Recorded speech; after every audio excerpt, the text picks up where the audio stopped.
Bonjour! My name is Abomination, and welcome to my very special first ever playthrough for a Pokemon game on YouTube. Okay? This is episode 0. I'm just recording this all by myself, but this is going to be a co-op playthrough for Pokemon Black and White, and it is not a randomizer, so if you really can't stand it if it's not a randomizer, go away. Just kidding.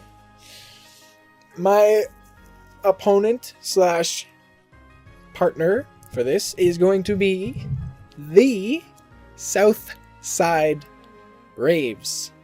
Okay? If you know who I am, because of YouTube, you very, very likely know who he is. If you know me in real life, then you probably don't know who he is, but whatever.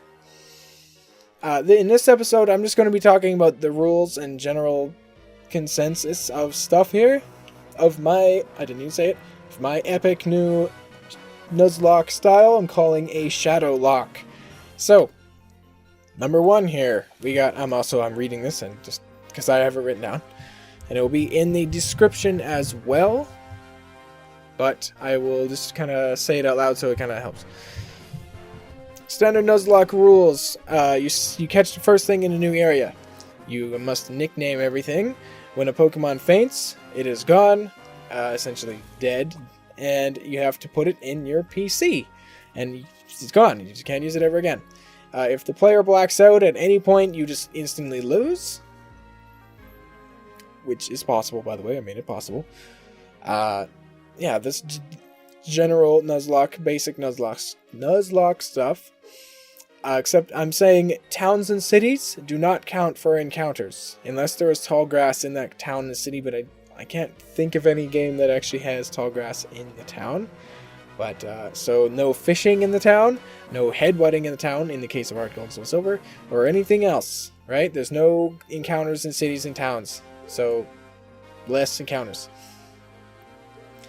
When facing a gym leader or any boss character, like gym leaders, Elite Four, champions, evil team executives, and leader, I have here, but in this case, I'm not going to do evil team executives. Because I don't want to say when they pop up randomly, because Mr. Braves has only played Pokemon Black and White once. I don't know how much he remembers about the game, so I don't want to spoil too much. But anyway, the rule, when you're facing them, you have to bring the same amount of Pokemon that they have, okay? For example, Skyla, I'm sure he knows who Skyla is, so this is not really a spoiler, has 3 Pokemon in Black and White, so you would bring 3 of your guys to bring to that fight, okay? You can only, and another thing, you can only use half the items that they have. So Skyla has 2 Hyper Potions, so you can only bring 1 Hyper Potion. Or you can bring as many as you want, you can only use 1 Hyper Potion in that fight. Now that is a little bit easier than a hardcore thing, but for hardcore things you can just disable that. I'm not going to do hardcore things, but that's fine because it's not going to be easy because I have other stuff. So no potion spamming, right? I will be in charge of level caps. I'm putting level caps for each gym leader and the champion. Okay? Generally, it is going to be lower than a gym leader's highest Pokemon. Not generally, it always is. So, in Skyla's highest level Pokemon in Black and White is 35. So the level cap for her is either 1 or 2 levels lower. Generally, it's 1 level lower than their ace Pokemon, so you're about the same level. But for some gym leaders, their type just kind of sucks. So I actually gave them a 2 level advantage. Just for some of them. Not all of them, but for some of them. It should be fair. Yeah, if a Pokemon goes above that level cap, they will not be allowed. They will be disqualified from the player-on-player battles that I will be getting to in a second here after every gym leader. Okay? If a Pokemon goes over the level cap during the gym battle, it is also illegal, okay? So you gotta be careful who you bring to the fight and make sure that you have the level cap easy. Because he's only played the game once, he might not know exactly how long he has until he actually fights the gym leader. So if it's necessary, then I'll tell him a little bit of spoilers, like, okay, take it easy. Take it easy on the grinding. We're not that far away from our next gym leader, right? All players must be on set mode. Now to the PvP battles.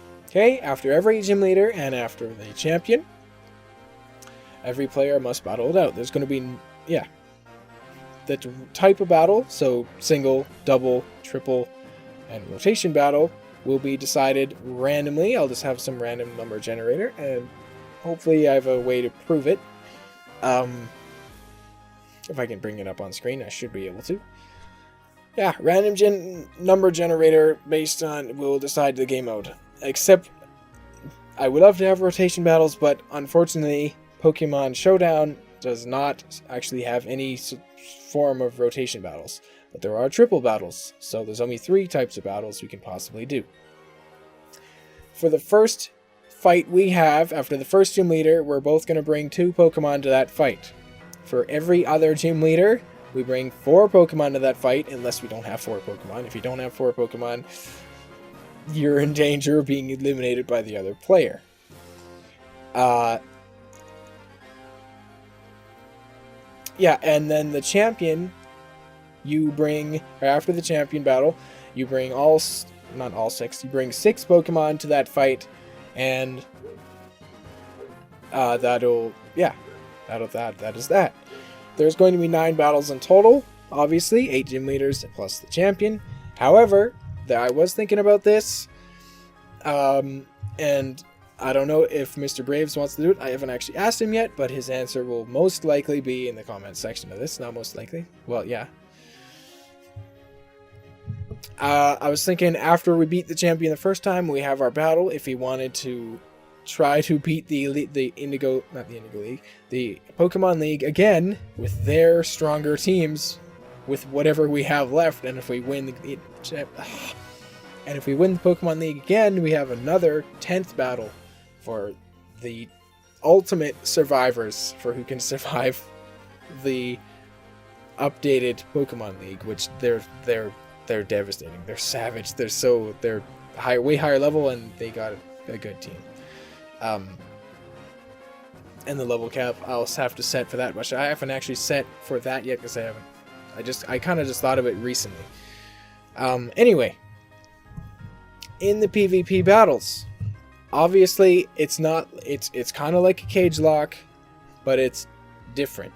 Okay, in a cage lock, you each bring one guy, and your opponent can't see who you're bringing until they're in the battle, and then you just one-on-one, and then when your Pokemon dies in there, then it's as if they died in the actual game.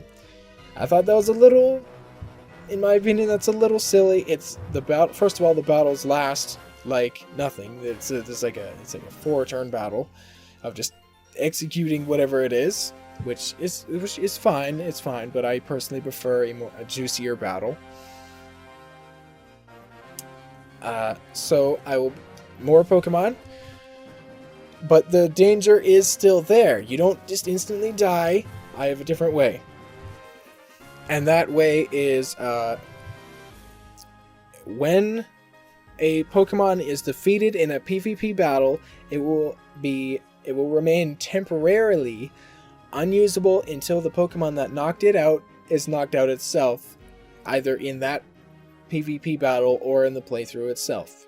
For example, in case that didn't make any sense, if I have an Oshawott, okay, I bring it to the PvP battle, like the first PvP battle, and Mr. Braves brings a Tepig and a Purloin.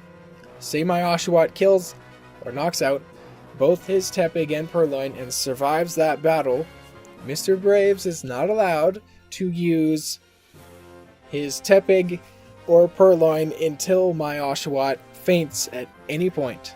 It's either I bring it to the next PvP battle and Braves can kill it and then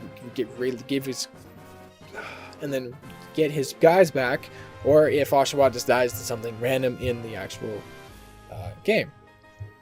The moment Oshawott goes down, he's allowed to use his Tepig and Purloin again, or whatever I knocked out. Okay? All KOs that happen in the regular playthrough are obviously still knocked out. What I just said does not affect the regular playthrough. The term I came up with for when you disable the enemy's Pokemon is taking its shadow. That's why I'm calling it a ShadowLocke. There is a One Piece influence there. If you understand, that's great. If you don't, whatever. Yeah. So, if you get... the PvP battle is still devastating. It could be very devastating, especially if you get, if you get 4-0'd. Obviously, you just lost 4 guys, and, that's horrifying. That's horrifying, right? This is the first time I'm doing a ShadowLocke. I've never experimented with this, so it could go horribly wrong, and we might not be able to get through the whole game, honestly. Because not only are the gym leaders going to be really strong with our random teams, because of the level cap, the under-level cap, but when facing each other, we're going to be seriously bloodthirsty, because nobody wants to lose their own guy, right? Obviously, just like the cage lock, no held items for any of your Pokemon.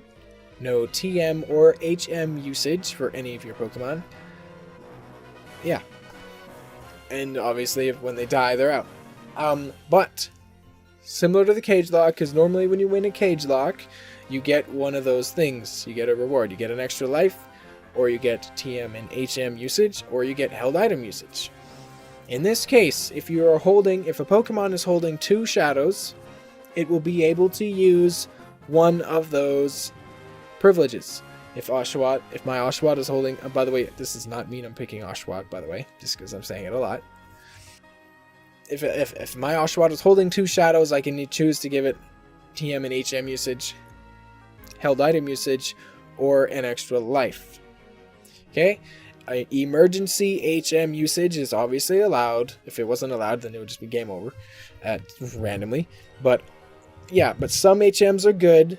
Like Surf is the big example here. You can only teach one of your Pokemon Surf unless they have a TM and HM usage, right? So I don't want to see, if you have a team of a bunch of water types, then I don't want to see a bunch of Surf, right? So I can avoid it there. Yeah. If a Pokemon is holding 4 shadows, then they get 2 of those rewards. If it's holding 6 shadows, then it gets all 3 of those rewards. If it gets 8 shadows, it does not matter. It does not get an extra life. Okay? There's no way you're going to get 8 shadows, though, unless whatever the hell you caught is seriously some kind of monster. Should not happen. And other kind of notes here, these aren't really kind of rules. Well, they are kind of rules, but they have nothing to do with ShadowLocke specifically. When one player beats a gym leader, the other player has to beeline it straight for the gym leader and battle them with whatever they have, and try to beat them. Right there. No more grinding or anything like that. Right? So, I thought that was very interesting. If one player is ahead, and they're like, okay, you know what, no more grinding for you, I'm just gonna the gym leader. Okay? They can force the opponent to fight the gym leader if they might not be ready for it, right? I think that'll be pretty epic considering the level cap and the disadvantage and all that. The gym leaders, my prediction is one of us is actually going to lose to a gym leader straight up. Which I'm totally okay with, because I'm a big fan of seeing the actual characters do what they're supposed to do and be tough to beat. Generally in playthroughs, you don't see that very often, in my opinion. For randomizers, the gym leaders often don't get to shine above at other trainers, in my opinion. For obviously regular playthroughs, there's just so many things you can do to cheese gym leaders, but I made it so they're actually going to be terrifying. A note here, we can't see each other's screen, so we're going to be, I'm hoping we're going to be kind of secretive here, and we don't have to tell each other what the hell we caught. I will say, you should say, oh hey, one of my Pokemon went down, and here's what went down. Oh hey, Mr. Braves, guess what? Unfortunately, my Oshawott just got slaughtered by Lillipup in the wild. Whoops. Critical hit. It happens. My bad. So yeah, we can't see each other's screen. Obviously, the layout that you're seeing right now, this is going to be my side of the battle. I'll show you his side, or not the battle, my side of the playthrough, and this is going to be his layout here. I'm kind of experimenting with one screen at a time. If it's too kind of annoying to edit, or if it's just not as good, I'll just put both screens. I'll make another layout and just have both screens at the same time. I was going to try to see if I can have one at a time, though. I'll see how it works. There might just be one episode where it's just one at a time, unless we, yeah, maybe, but I'll see how it works. And another thing, I am playing on a physical copy. I actually have a Pokemon Black. I'm on Black, and he's on White. I have a Pokemon Black. I'll be playing on my DS, and with a capture card. I'll be recording it. He's going to be on an emulator. He's not allowed to fast forward. This is not going to be a quick playthrough. There's not going to be a fast forward button for either of us. He technically has it, but it's obviously cheap if he uses it, because he can get to the gym leader way before me and then force me to attack him, even though if I'm like 20 minutes behind him, or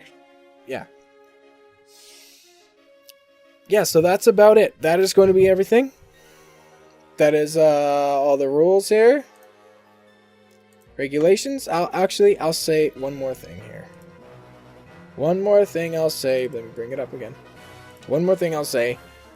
The level caps for each of the things. I'm not going to use names here because obviously Mr. Braves has only played it once, so I'm not going to say the gym leaders' names. But level caps and the items you can use and how many Pokemon you can bring to that fight. For the first gym leader, the level cap is level 13. You may bring one regular potion and you use 2 Pokemon, as the gym leader has 2 Pokemon. The second gym leader is a level cap of level 19. You can bring 1 super potion and you can bring 2 Pokemon because the gym leader has 2 Pokemon. That gym leader I'm actually terrified of, because I honestly think they are going to obliterate something. There's no way I believe we're going to be able to handle it without losing a guy. If we do, that's great, but I think that gym leader is actually going to put a lot of pressure. The third gym leader, level cap is actually level 21, so there's not that much more, so it's just 2 level difference. You can bring 1 hyper potion to that battle, and you're allowed 3 Pokemon to that fight. Fourth gym leader is level 26 level cap, again 1 hyper potion, and again 3 Pokemon. Fifth gym leader is level 30 for the level cap, again 1 hyper potion, and again 3 Pokemon. Sixth gym leader, level 33, again 1 hyper potion, and again 3 Pokemon. Guess what? Seventh gym leader, level cap is 37, again 1 hyper potion, and again 3 Pokemon. And then finally the 8th gym leader is level 42 level cap. Guess what? 1 hyper potion, 3 Pokemon. And then, okay, yeah. For the first Elite Four member, once you get to the Pokemon League, you can enter the Pokemon League with a level cap of level 49. For each of the Elite Four members, you can use 1 full restore, and for each of the Elite Four members, you can bring 4 Pokemon. Technically, you're going to have all 6 of them, because for the champion fight, the level cap is level 52. You can use 2 full restores and 6 Pokemon. But, so you're going to go into the Pokemon League with all 6 Pokemon, but before you fight each Elite Four member, you're going to put 4 of your guys on the top of your party, and whoever's at the bottom 2 are the 2 that you're not allowed to use for that fight unless your other 4 guys die. Okay? For the blacking out thing, the Elite Four member still has to obliterate all 6 of your guys in order to completely eliminate you from the game, but you're only allowed to use the top 4 you have until those 4 go down. And if an Elite Four member brings down those 4, and you win against the Elite Four, I'm telling you right now, you're not going to beat the champion with 2 guys left. So yeah, do not lose guys against the Elite Four. It is devastating. the Elite Four is going to be hard. There's a lot of this. There's some gym leaders that are seriously tough. Like I said, that second gym leader, I think, is going to definitely obliterate someone. So yeah.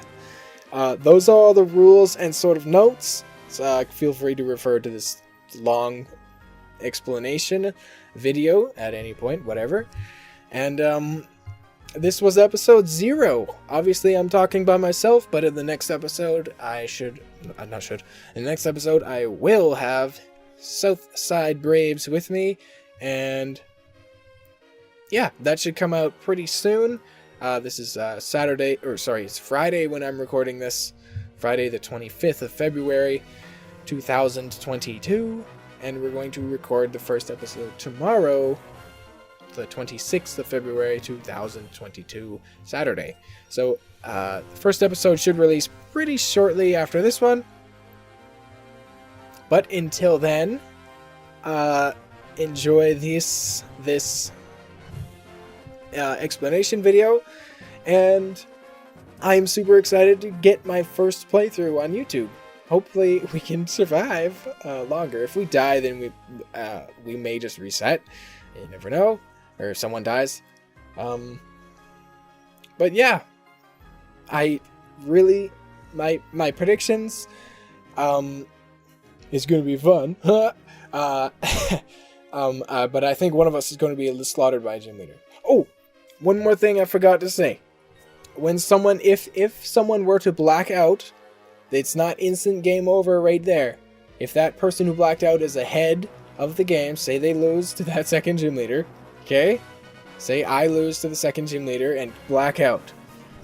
SouthSide Braves still has to fight and survive that gym leader in order to claim victory in that case. If he also loses to that gym leader, if he dealt more damage to the gym leader than I did, then he wins. If I did more damage, then I'm going to win. But ultimately, obviously, that gym leader, whoever just slaughtered us, would be the winner. But yeah, that's another note. And now that's going to be it. Thank you for listening to me talk and just staring at nothing. And I will see you back with SouthSide Braves for episode 1 of the Pokémon Black and White ShadowLocke playthrough. Smell you later.